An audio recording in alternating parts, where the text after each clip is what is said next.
5,337 కోట్లతో రైల్వే అభివృద్ధి. వచ్చే ఏడాది సికింద్రాబాద్ నాంపల్లి స్టేషన్లు పునఃప్రారంభం. కొమరవెల్లి రైల్వే స్టేషన్ కు ప్రధాని మోదీ నిధుల మంజూరు. 1000 కోట్ల వ్యయంతో ఎంఎంటీఎస్ ఫేజ్ 2, 121 అన్మాన్డ్ లెవెల్ క్రాసింగ్లు తొలగింపు. అమృత్ భారత్ స్టేషన్ల ప్రారంభోత్సవంలో కేంద్ర మంత్రి కిషన్ రెడ్డి చెప్తా ఉన్నాడు. మన తెలంగాణకి 5,337 కోట్లతోటి రైల్వే అభివృద్ధి అయితే చేస్తా ఉన్నారని చెప్పేసి చెప్తా ఉన్నారు. మరి ఇది తెలంగాణ వ్యాప్తంగా ఏదైనా రాయలేదు కానీ సికింద్రాబాద్ నాంపల్లి మన తెలంగాణకు సంబంధించినటువంటి రైల్వే స్టేషన్లు రెండు కూడా వచ్చే ఏడాది పునఃప్రారంభిస్తారంట. అంటే ఇంకొక 7 to 8 months కూడా వర్క్ పట్టేటటువంటి అవకాశం అయితే ఉంది. జనవరి లేకపోతే ఫిబ్రవరి నెక్స్ట్ ఇయర్లో.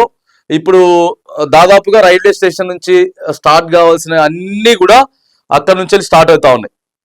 మనకి కాచిగూడ లేకపోతే ఎక్కువ చర్లపల్లి అక్కడ నుంచి స్టార్ట్ అవుతా ఉన్నాయి. చర్లపల్లిని కూడా చాలా సుందరీకరంగా చాలా అద్భుతంగా తీర్చిదిద్దిండ్రు. మంచిగా ఉన్నది, చాలా కంఫర్ట్ గా, చాలా నీట్ గా అయితే ఉన్నది.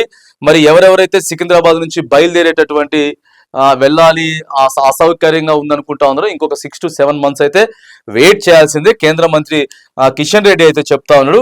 మరి ఖచ్చితంగా చాలా అద్భుతంగా అయితే తీర్చిదిద్దుతా ఉన్నాం రైల్వేని అని చెప్తున్నటువంటి సందర్భం మనం చూస్తా ఉన్నాం.